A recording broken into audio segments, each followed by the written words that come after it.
और किसी ने तो यहां तक कहा कफन में जेबे नहीं है तो पैसा संपत्ति ले जाइएगा कैसे। बाबूजी एक दिन कल के हमरो घर छियै, हमरो घर छियै, हमरो जमीन छियै, बगल में एगो मजदूर काम करे रे खैनी लेटा ले बाबूजी बगल में कल के मौसा तोरे जमीन छियै, तोरे घर छै, कल के मरबो न पदरा ले कोरी मट्टी दे दे वहीं भरी रही और कुछ नहीं देता साथ।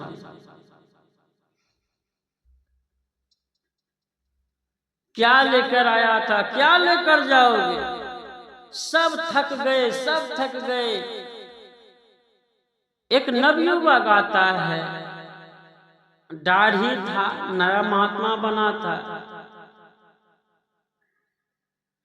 सेठ जी यहाँ का धन वहां ले जाना चाहते हैं आप?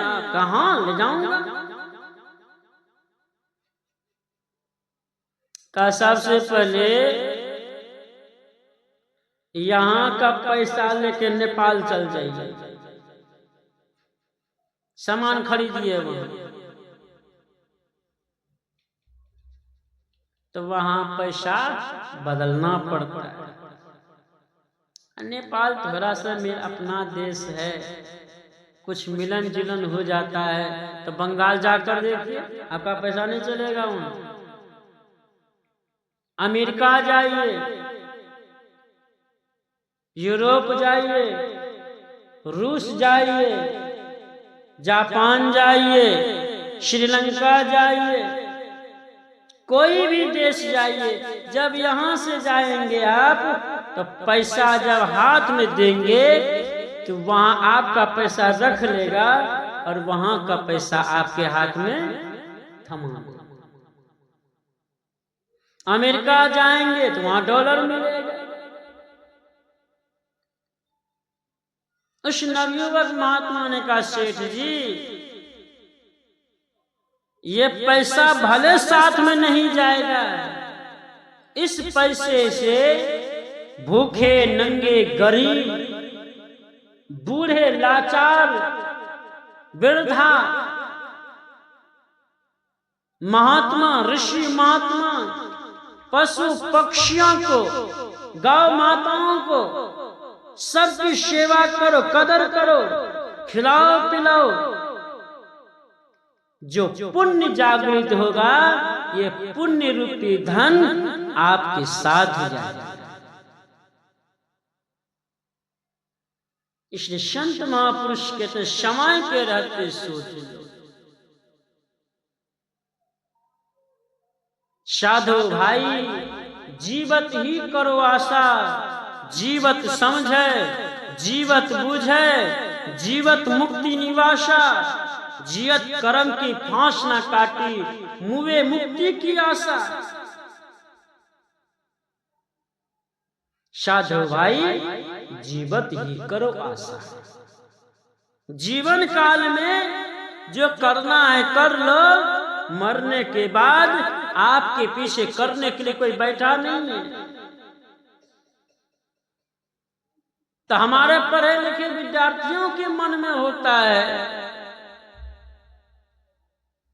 जो मर ही गया है क्या होगा नहीं होगा, यहां के लोग कैसे जानेंगे।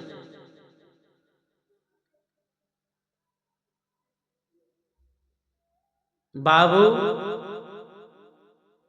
यहां का लोग जाने या ना जाने आपकी बहुत बड़ी दुर्दशा होगी। आपका जो दुर्गंजन होगा, आपको जो कष्ट होगा, आप जो रोएंगे चिल्लाएंगे, ये सारा संसार में गूंजता है। आप जीवन काल में जो कर्म करेंगे, शुभ कर्म करेंगे, अच्छे कर्म करेंगे, आपके अच्छे कर्म का जो परिणाम होगा वो अलग होगा, बुरे कर्म का जो परिणाम होगा वो अलग होगा। आप अच्छे बुरे का अंतर समझ सकते हैं। इसलिए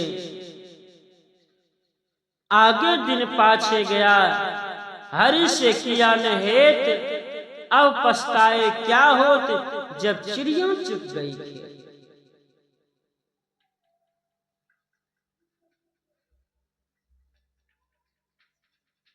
लेकिन हम आप क्या कहते हैं? आज कहे मैं काल भजूंगा, काल कहे फिर काल, आज काल करत ही ओसर जासी चाल।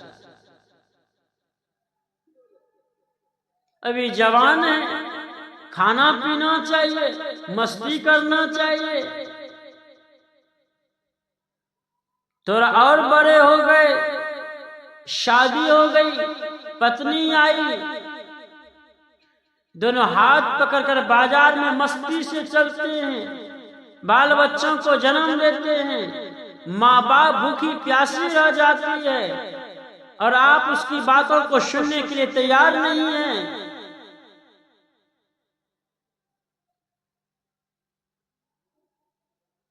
कलयुग का प्रभाव आपके सर पर सवार हो जाता है और कुछ दिन भी आपका संतान लायक हो जाता है। आप शादी कर लेते हैं, बच्चे का शादी करते हैं, आपकी पुतहू आती है, आपका बेटी आती है, बेटी दूसरे के घर जाती है, उसके घर को तबाह करती है, अब पुतहू आपके घर को तबाह करेगी।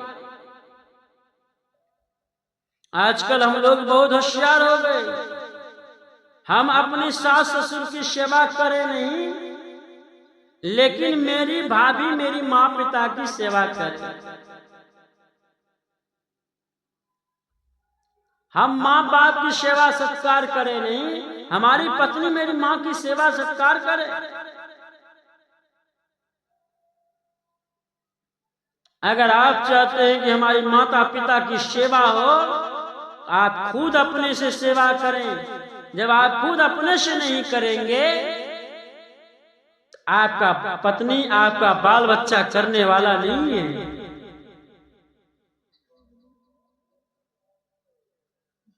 आपकी भाभी, आपकी ननद, आपकी देवर सेवा करने वाला नहीं है। बड़े से बूढ़ों से देखकर बच्चा सीखता है। जो बूढ़ा करेगा, जो बड़े बुजुर्ग करेंगे, वही बच्चा सीखेंगे। अगर ऐसा नहीं करते हैं तो संतान कोरा कागज के समान है। आप जो करेंगे वही सीखेंगे, वही देखेगा, वही करेगा। यही तो नियम है, यही तो प्रावधान है। इसलिए माता पिता की सेवा कीजिए। शास्त्रों में प्रमाण है, जो माता पिता की सेवा करेगा उसके लिए बहुत पुण्य अर्जित होगा, और यहां से जब जाएगा